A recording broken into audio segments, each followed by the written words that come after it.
ॐ पार्थाय प्रतिबोधितां भगवता नारायणेन स्वयं व्यासेन ग्रथितां पुराणमुनिना मध्ये महाभारतम् अद्वैतामृतवर्षिणीं भगवतीम् अष्टादशाध्यायिनीम् अम्ब त्वामनुसन्दधामि भगवद्गीते भवद्वेषिणीम् यं ब्रह्मा वरुणेन्द्ररुद्रमरुतः स्तुन्वन्ति दिव्यैस्तवैर्वेदैः साङ्गपदक्रमोपनिषदैर्गायन्ति यं सामगाः ध्यानावस्थिततद्गतेन मनसा पश्यन्ति यं योगिनो यस्यान्तन्न विदुःसुरासुरगणा देवाय तस्मै नमः।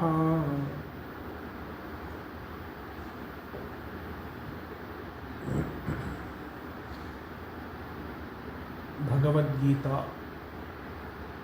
अध्याय 14 shloka 7।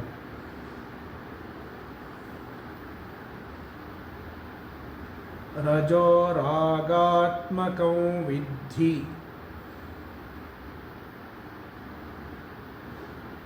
तृष्णासङ्गसमुद्भवम्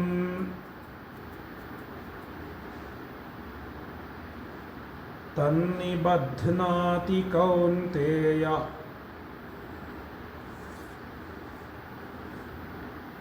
कर्मसङ्गेन देहिनम्।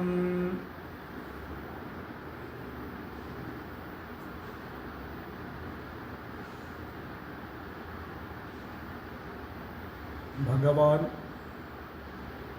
is discussing the characteristics of three gunas: sattva, rajas and tamas.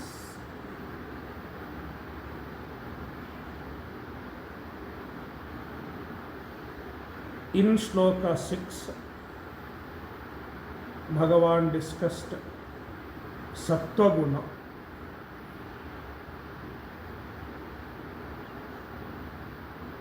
how sattva guna binds an individual. Sattva is responsible for sukha as well as jnana. The pleasure that we experience is a product of sattva guna. Also, all the knowledge, any knowledge that we get is facilitated by sattva guna. Therefore, Bhagavan said, sattva guna binds an individual through attachment to sukha and jnana. Sukha sangena badhnati and jnana sangena cha badhnati.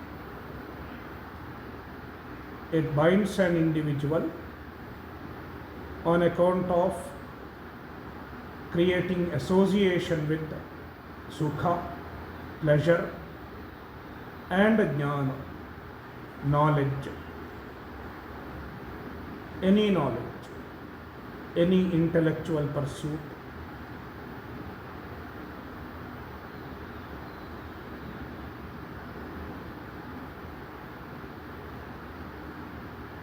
Next, in Shloka 7, Bhagavan discusses Rajoguna. रजोरागात्मकं विद्धि. Rajas is of the nature of raga. Raga means desire. Raga. Sattva is characterized by desire. Meaning, sattva predominantly produces desire.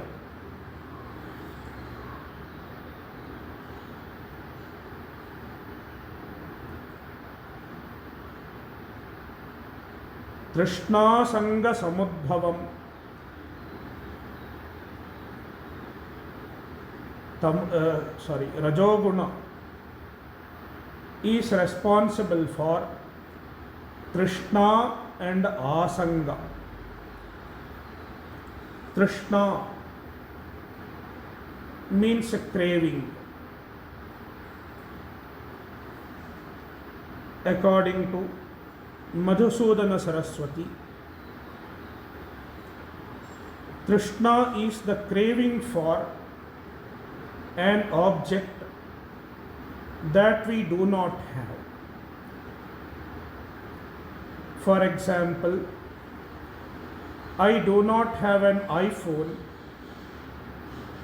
I get a craving for iPhone. I should have an iPhone. It is Trishna.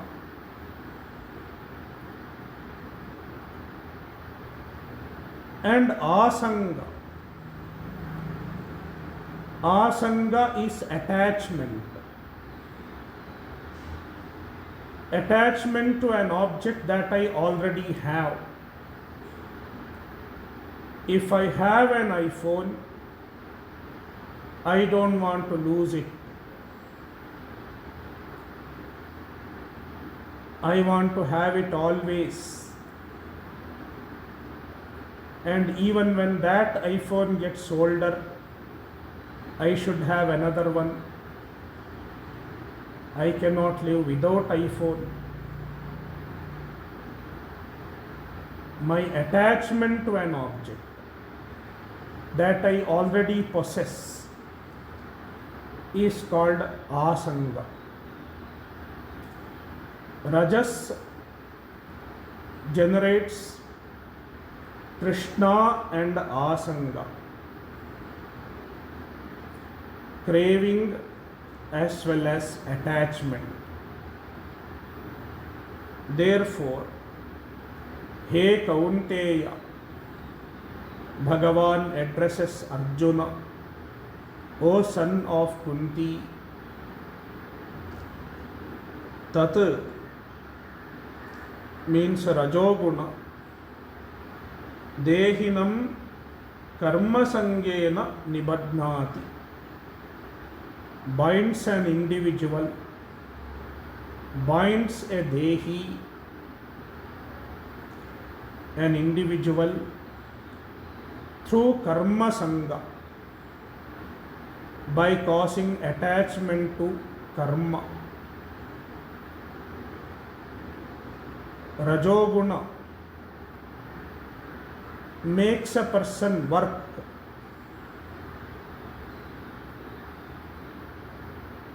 by creating desire and attachment.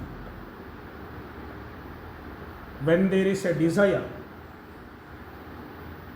we work to fulfill the desires. Kama gives rise to karma. Any desire gives rise to karma.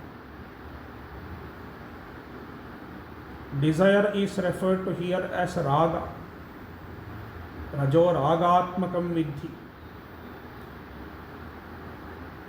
Raga is a general word. Then the same raga can be classified into two types. One is Trishna another is asanga. Trishna is one type of raga, a desire for an object that I do not have is Trishna, whereas asanga is another type of raga, another type of desire, the desire for an object that I already possess, attachment to the object that I already possess. And because of these two,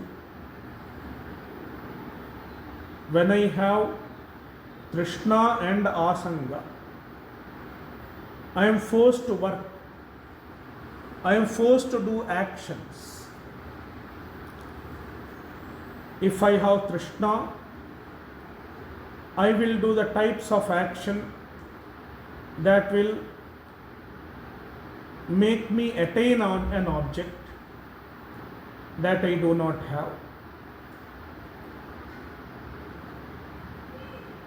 Apraptasya praptyartham karma, an action to get what I don't have. It is produced by Trishna.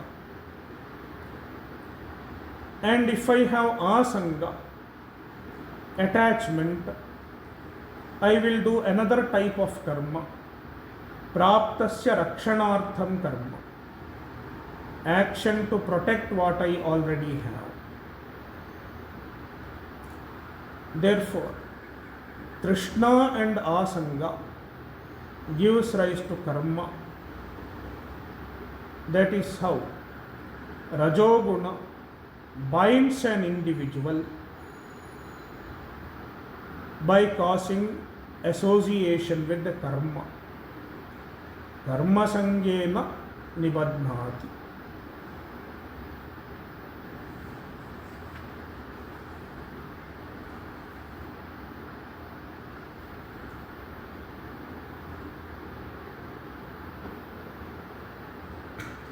Shloka 8.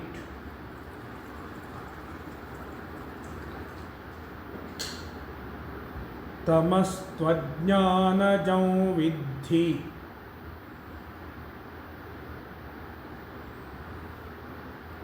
mohanam sarvadehinam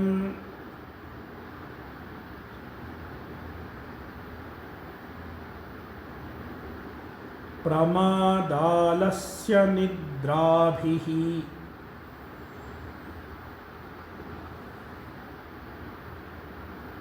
तन्निबध्नाति Bharat.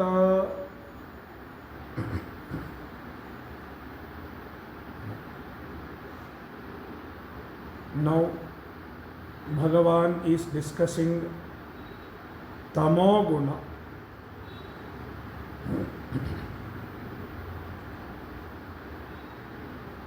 Hey Bharata, Bhagavan is addressing Arjuna. O Bharata, O descendant of Bharata,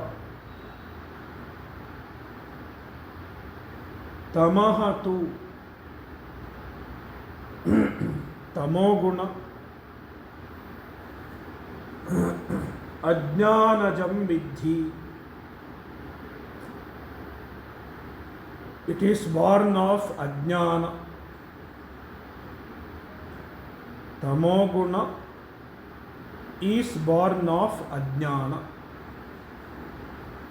In fact, all three gunas are born of ajnana. Ajnana refers to Maya. Maya consists of three gunas. Before Srishti, all the three gunas were there in Maya in a state of equilibrium. When they are in a state of equilibrium, they are not active. But during Srishti, the equilibrium is disturbed. That is when the whole universe originates. And in the universe, in every object in the universe, the three gunas are present in different proportions.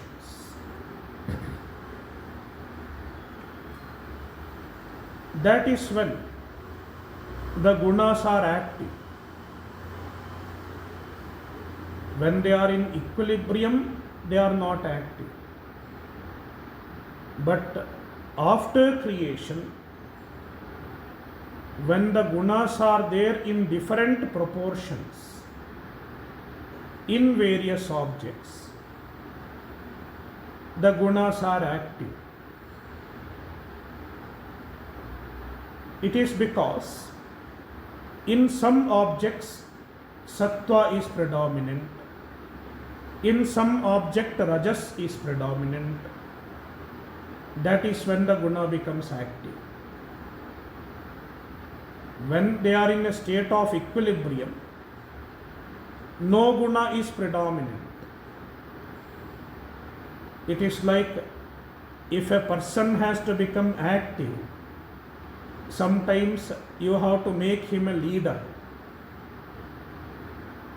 You can observe this among children. There are a few children, and you make somebody a leader. You are the leader, and all of you do a particular task. Then this leader becomes very active, he takes initiative. But if you don't make him the leader, if you don't give him importance, he does not work.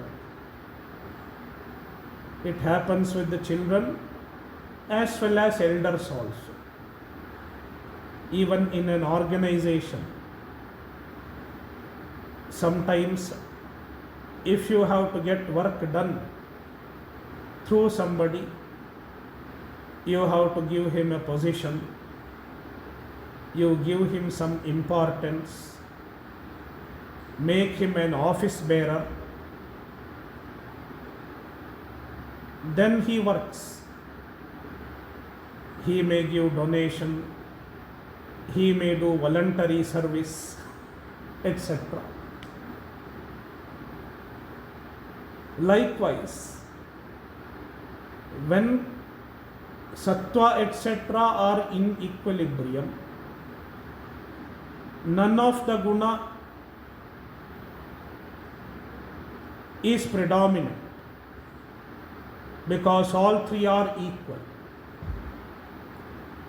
But during Srishti and after Srishti, when a particular guna is predominant over the other two, the particular guna is capable of producing its effect. For example, suppose in somebody's mind, in my mind, if sattva is predominant, it will do its function. It will produce knowledge, it will produce happiness, etc. Therefore, all three gunas come from ajnana alone. Means all three gunas come from maya alone. Because all three gunas were there in the maya before Srishti. They are the constituents of maya. Maya is composed of the three gunas. That is why all three gunas are ajnanaja. Then why Bhagavan refers to tamo guna as ajnanajam? We have to understand it properly. The Maya has two types of Shaktis, Avarana Shakti and Vikshepa Shakti. The other two the other two gunas, they emerge from the Maya, which is predominantly associated with the Vikshepa Shakti. Sattva and Rajas, these two gunas emerge from the Maya, which is associated with Vikshepa Shakti. Vikshepa Shakti Pradhana Maya. From that, Sattva Guna and Rajoguna emerge. Whereas, Tamoguna emerges from the Maya, which is predominantly associated with Avarana Shakti. That is why Bhagavan refers to Tamoguna as Ajnanaja. Here Ajnana should be understood as Avarana Shakti Pradhana Maya. The Maya that is predominantly associated with Avarana Shakti.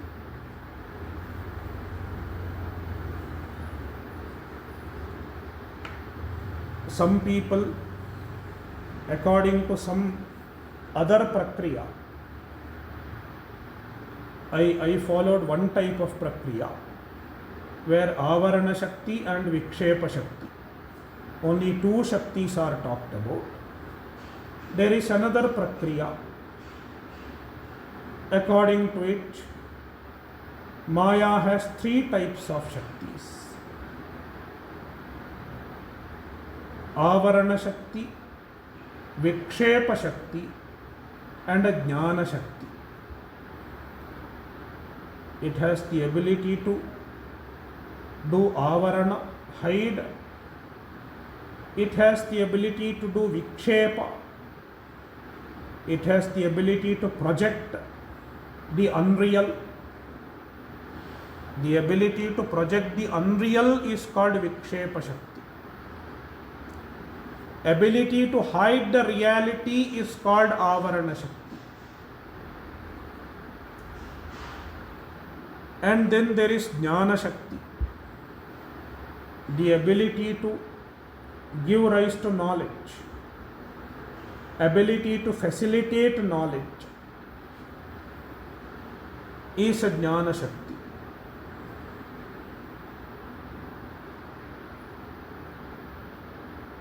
In this prakriya, we have to understand Sattva Guna comes from the Maya, which is Jnana Shakti Pradhana. From the Jnana Shakti Pradhana Maya, Sattva Guna comes. From the Vikshepa Shakti Pradhana Maya, Rajoguna comes. And from Avarana Shakti Pradhana Maya, Tamoguna comes.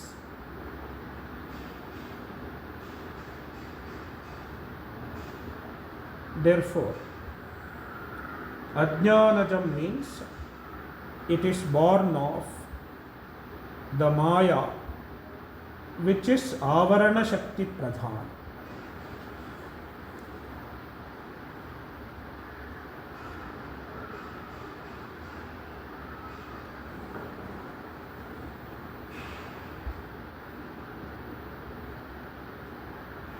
Sarvadehinam mohanam. The nature of tamoguna, it causes a delusion in everyone. Sarvadehina,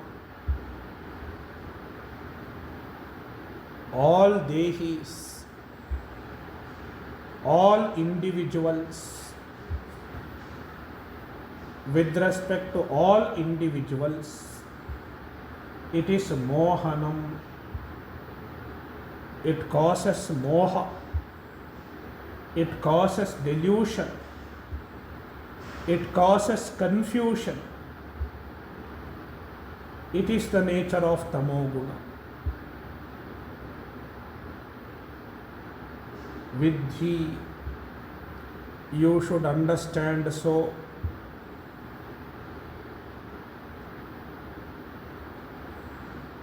Tat pramaadalasya nidrabhihi nibadhnati. Tat tamoguna binds an individual by causing pramada, alasya and nidra. It causes pramada, carelessness.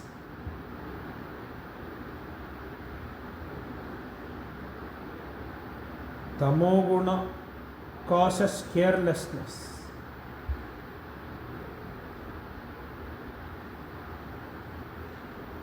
Carelessness in terms of our behavior, our actions, our thoughts, etc.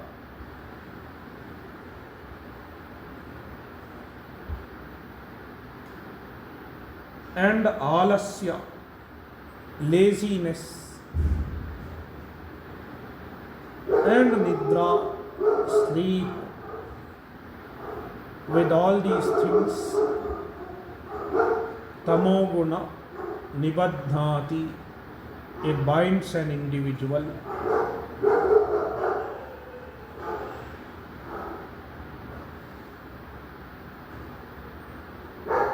Shloka 9.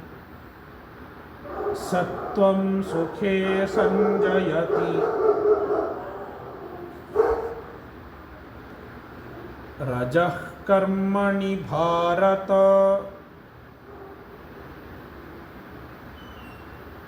jnanamavritya tu tamaha pramade sanjayatyuta.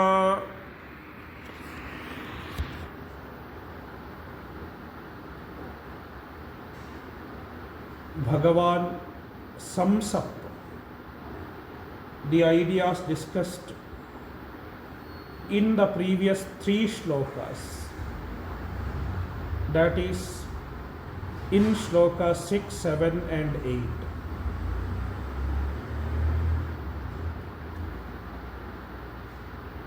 Sattvam sukhe sanjayati. He Bharata, Bhagavan addresses Arjuna, O descendant of Bharata. Sattvam sukhe sanjayati. Sattva guna binds an individual with the sukha, associates an individual with the sukha, with the pleasure, with the experience of pleasure. We have to understand jnane also, sukha as well as jnana. It makes an individual identify with the sukha and the jnana, pleasure and knowledge. Rajaha karmani sanjayati. Rajoguna associates an individual with the karma, with actions. It gives rise to action, makes an individual do action. That is how it binds an individual with the action.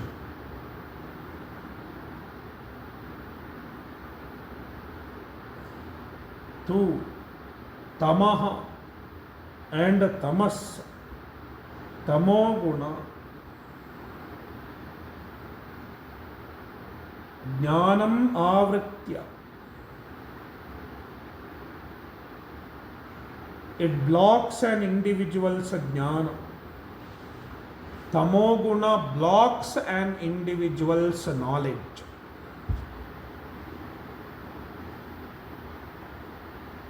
Knowledge is viveka, viveka jnana, the ability to understand an object with the clarity is a jnana.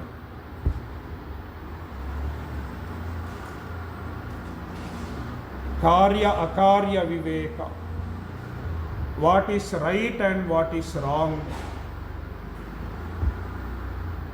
it is called karya akarya viveka.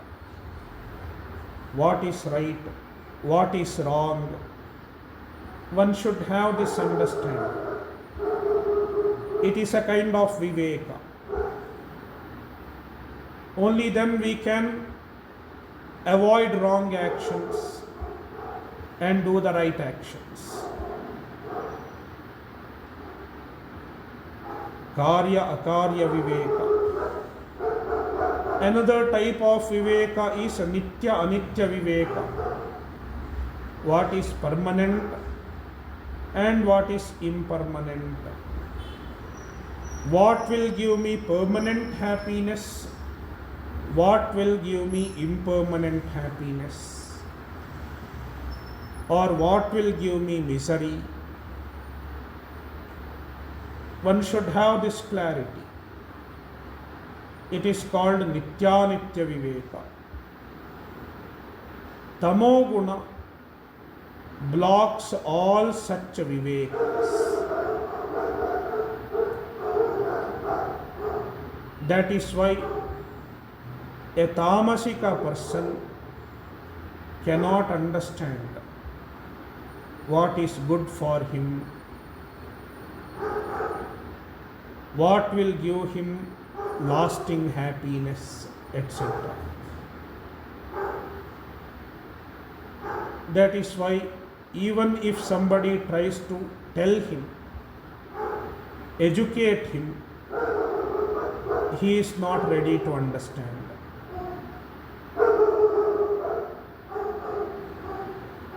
Therefore, jnanam avritya, by blocking the jnana, blocking the wisdom, blocking the viveka, pramade sanjayati uta,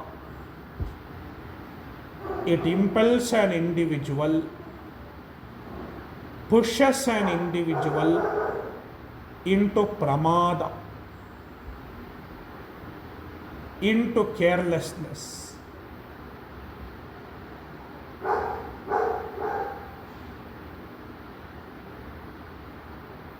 Into blunders.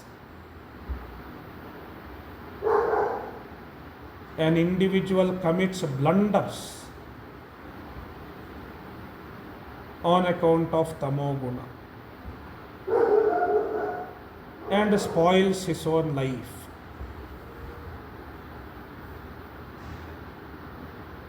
Some people may take to alcohol, some people may take to drugs, etc.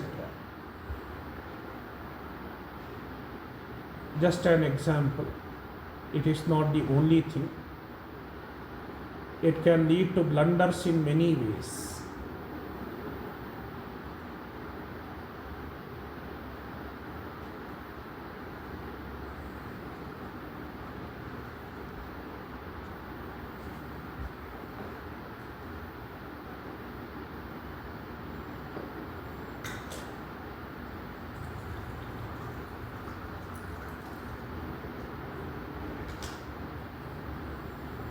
Shloka 10.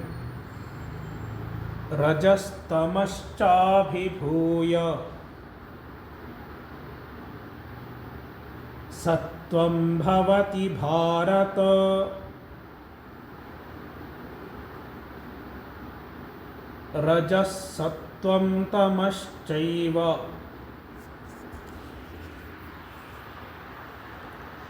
tamas sattvam rajastatha.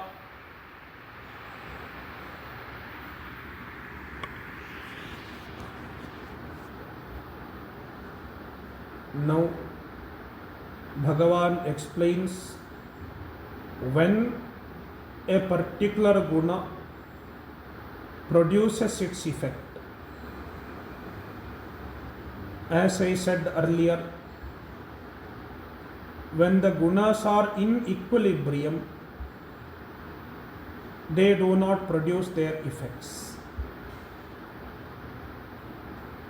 A particular guna becomes capable of producing its effect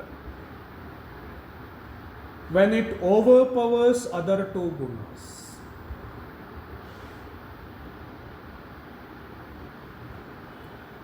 When the other two gunas are subservient and a particular guna is predominant, then it is able to produce its result. It is told in the Shloka, He Bharata, O descendant of Bharata, sattvam rajaha tamaha cha abhibhuya bhavati. Sattvam bhavati. Sattva guna does its function, becomes capable of doing its function when it overpowers rajas and tamas. Rajaha tamaha cha abhibhuya. By overpowering rajas and tamas, sattva guna functions. Likewise, rajaha sattvam tamaha cha eva abhibhuya bhavati. Rajoguna, it becomes capable of doing its function when it overpowers sattva as well as tamas, the other two gunas. And then tamaha sattvam rajaha cha eva abhibhuya bhavati. Tamoguna does its function when it overpowers sattva and rajas. This can be present so in a given object. For example, a particular object is sattvika. Why do we say it is sattvika? Because in that object, sattva is predominant. Rajas and tamas are lesser. They are subservient to sattva. Then we refer to the given object as sattvika.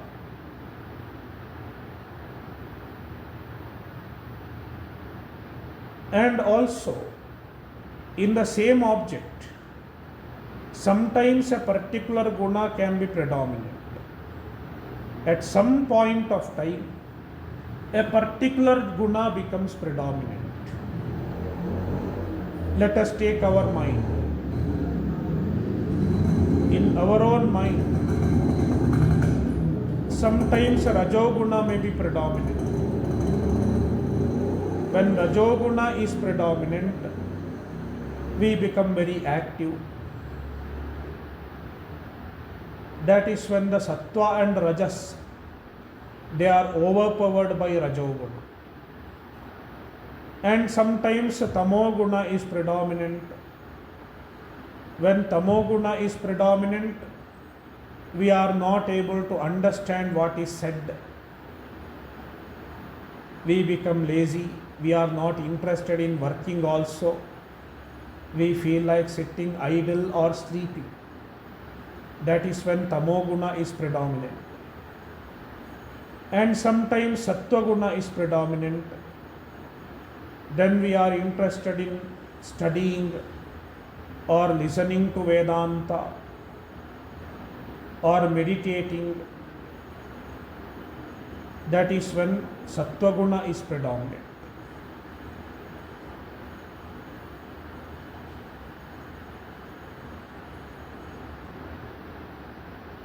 Shloka 11.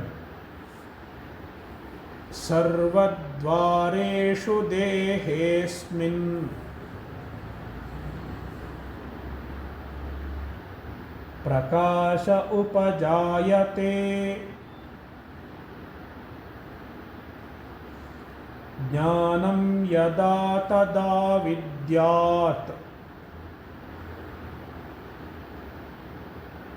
vivraddham sattvamityuta.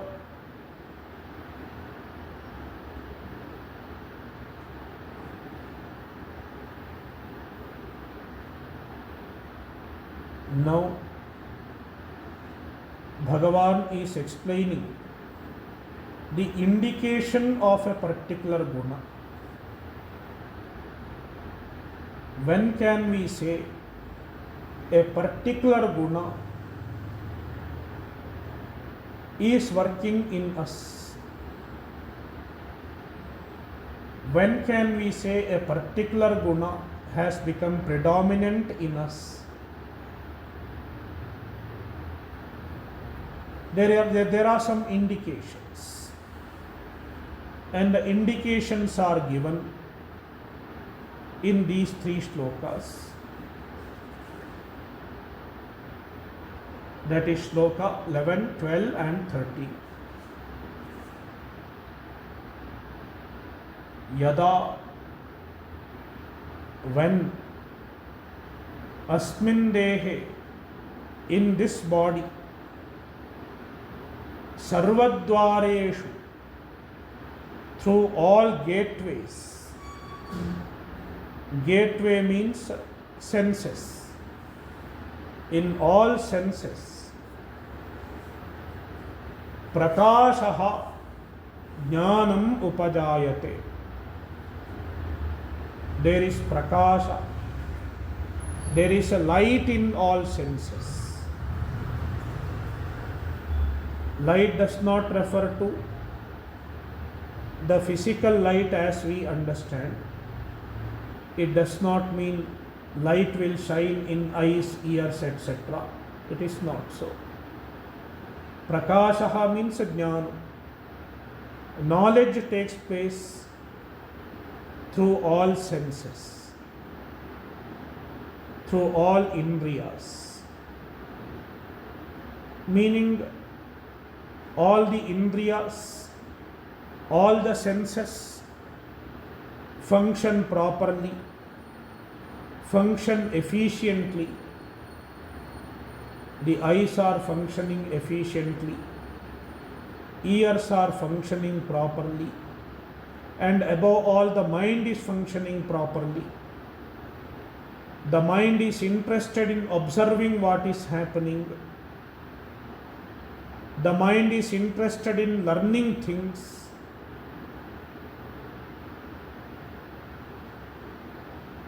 The mind is interested in getting better knowledge, better clarity.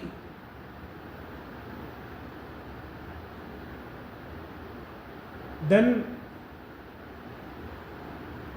it is an indication of the predominance of sattva.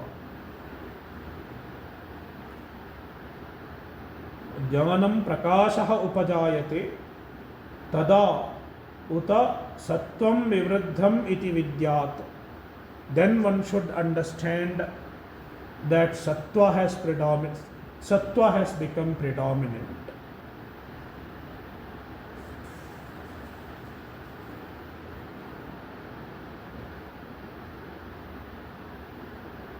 Shloka 12. Lobha pravrittirarambha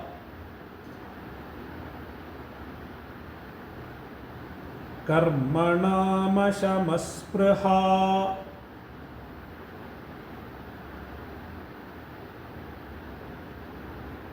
rajasyetani jayante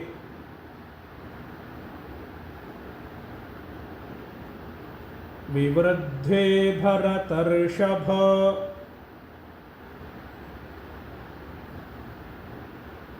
Now, indication of the predominance of rajoguna He Bharatarshava, Arjuna is the greatest among the descendants of Bharata. Therefore, he is called Bharatarshava. Bharatarshava literally means bull among the Bharatas, bull among the descendants of Bharata. It is an expression meaning a hero among the descendants of Bharata.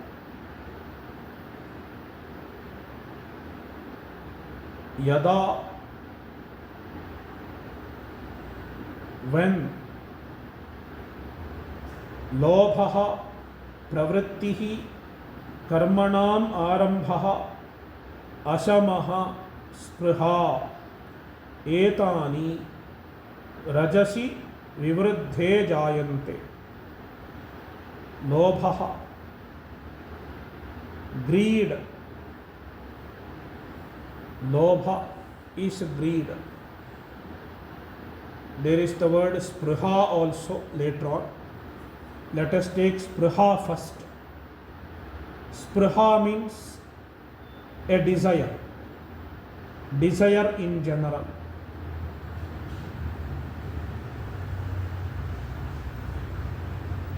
A desire gets fulfilled when you get the desired object. Generally, a desire gets fulfilled when you get the desired object. But sometimes certain desires don't get fulfilled even after you get the desired object. What happens? You get a little bit of what you have desired. You want more of it. The desire grows even after you get the desired object. In fact, the desired object does not fulfill the desire. Instead, it adds to the desire. Such desire is called lobha, greed. Anandagiri explains greed, not Anandagiri. Madhusudana Saraswati explains greed. Svavishaya prapti anivartyaha ichha visheshaha. Svavishaya prapti anivartyaha ichha visheshaha. Greed is a special type of desire which cannot be satisfied even with the accomplishment of the desired object.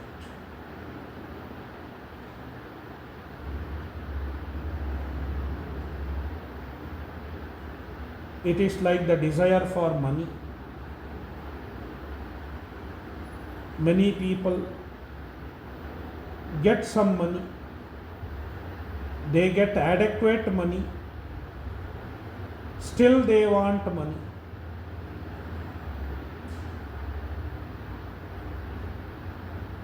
Not happy with 1 crore rupee of salary also. Not happy with the 2 crores of salary also. I want more.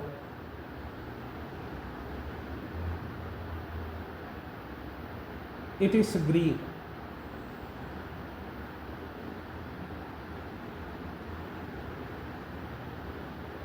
So, lobha, pravrittihi, nirantaram prayatamanata.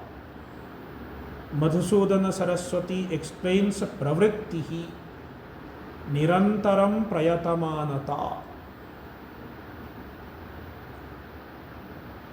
It is the tendency to keep working continuously. workaholism. They are not ready to keep quiet. Something should be done. I cannot sit quiet.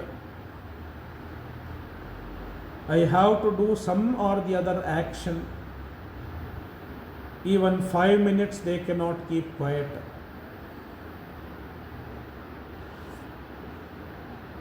Some activity is needed.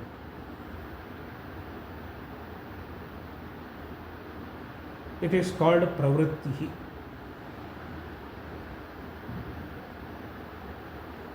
And karmanam arambha, undertaking of karmas, undertaking of actions. The person undertakes new actions. Let me start this, let me start that. He keeps taking newer initiatives. Let me start one business, and after that let me start another business. He keeps working, starts new actions.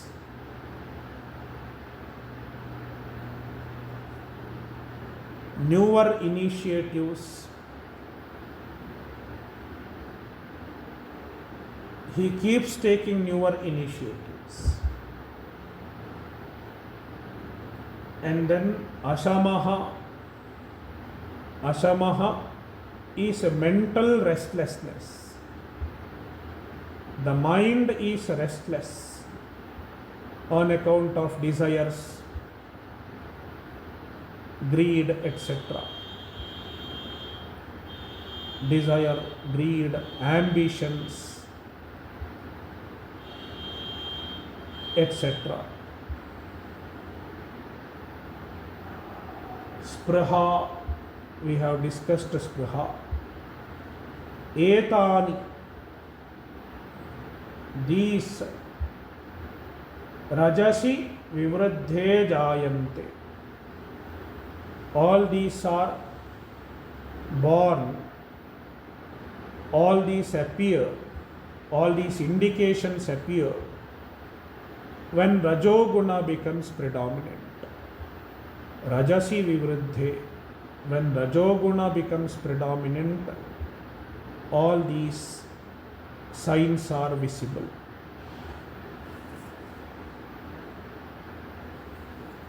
In this shloka, pravrittihi can be understood as physical restlessness, and ashamaha is a mental restlessness.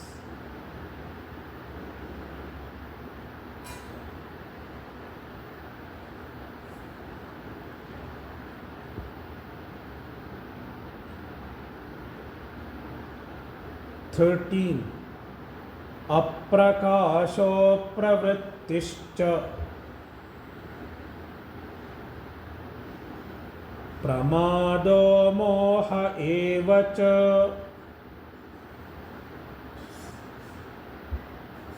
tamasyetani jayante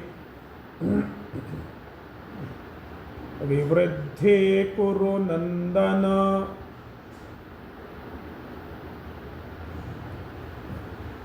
Now the indications of tamoguna. He Kurunandana, Bhagavan addresses Arjuna, descendant of Kuru. O descendant of Kuru, Arjuna is a descendant of Kuru. Aprakashaha, the signs of tamoguna.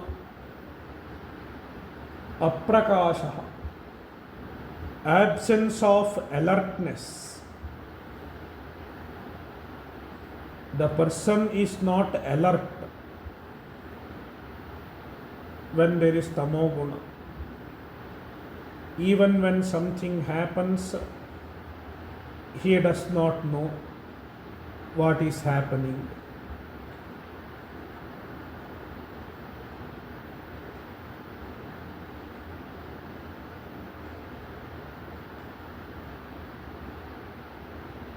Apravrittihi.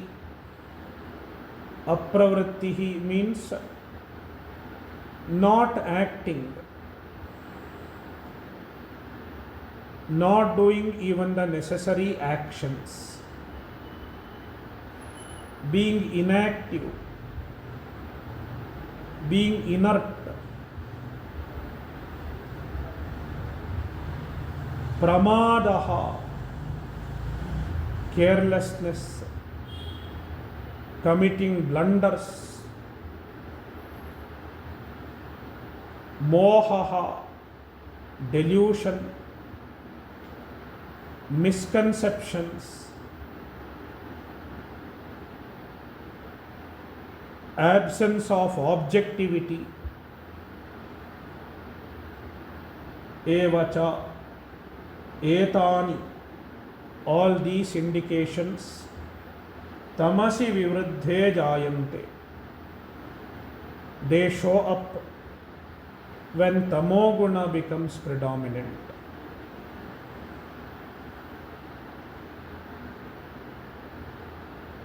Om Purnamadah Purnamidam Purnat Purnamudachyate Purnasya Purnamadaya Purnamevavashishyate.